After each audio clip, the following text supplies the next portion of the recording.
আমি এজনে এটা ইফতাৰ পাৰ্টি ইয়াত কৰিছিলোঁ। সেই সুযোগত সেই ইফতাৰ পাৰ্টিত আমাৰ মানে চুতাৰপাৰা ভেৰভেৰীৰ মানে মাজৰ গাঁৱৰ অমৰ ফাৰুক তেওঁলোকো আহি আমাৰ ইয়াত উপস্থিত হ'ল। হয়, আমি তেওঁলোক আৰু আমাৰ দিগলিবৰীৰ সমূহ ৰাইজে একেলগে এটা আমাৰ দিগলিবৰী মাদ্ৰাছা প্ৰাংগণত ইফতাৰৰ আয়োজন কৰিছিলোঁ।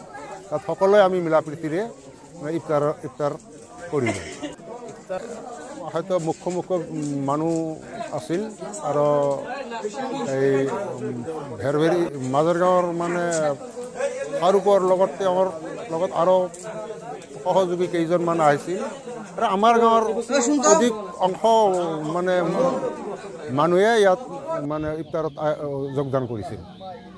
আমি দীঘলীপুৰী ৰাইজে তথা মুৰব্বীসকলে আমি এক ইফতাৰ পাৰ্টিৰ আয়োজন কৰিছিলোঁ। এই ইফতাৰ পাৰ্টিত আমাৰ নৱগত ডিঙিটোলা জিলা পৰিষদৰ ভাবি প্ৰাৰ্থী আগন্তুক গাঁও পঞ্চায়তৰ ফাৰুক প্ৰধানী আমাৰ মাজত উপস্থিত হৈছে। আমি আমন্ত্ৰণ কৰিছিলোঁ, আহিছে। আমি এই চেগতে তেওঁক ধন্যবাদ জনাইছোঁ। লগতে আমাক লগ দিছে গেৰুৱা গাঁও পঞ্চায়তৰ কাউন্সিলৰ সদস্য পদৰ প্ৰাৰ্থী জালালুদ্দিন আহমেদ ডাঙৰীয়া, তেওঁকো আমি এই চেগতে ধন্যবাদ জনাইছোঁ আমাক এই ইফতাৰ পাৰ্টিত সহায় সহযোগিতা কৰাৰ বাবে। 100-150 মানুহ হ'ব আমাৰ ইয়াত উপস্থিত হৈছে। আমি সকলোৱে হিন্দু মুছলিম সকলোৱে মিলি এই ইফতাৰ পাৰ্টিত অংশগ্ৰহণ কৰিছিল। আমি নথৈ আনন্দিত হৈছোঁ। নিশ্চয় আমাক আজি সহায় সহযোগিতা কৰাৰ বাবে আমি আগন্তুক দিনতো তেওঁ যি পঞ্চায়ত নিৰ্বাচনত জিলা পৰিষদৰ প্ৰাৰ্থী হিচাপে প্ৰতিদ্বন্দ্বিতা কৰিব, তেওঁকো আমি সহায় সহযোগিতা কৰিম নিশ্চয়। নিশ্চয়কৈ বহুত ভাল।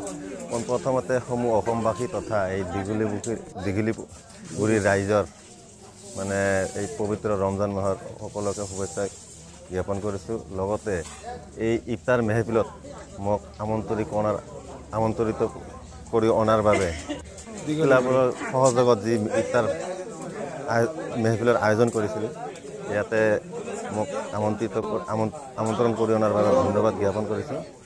নিশ্চয়কৈ বহুত ভাল সঁহাৰি পাইছোঁ ইয়াত। আচলতে মইতো নহয়, মোৰ ৱাইফে খেলিব। আগন্তুক ভাৰতীয় জাতীয় কংগ্ৰেছ দলৰ পৰা প্ৰাৰ্থিত্ব প্ৰত্যাশী। যদি দলে বিচাৰে মানে টিকেট যদি দিয়ে তেতিয়াহ'লে খেলিম, যদি নিদিয়ে তেতিয়াহ'লে নেখেলোঁ।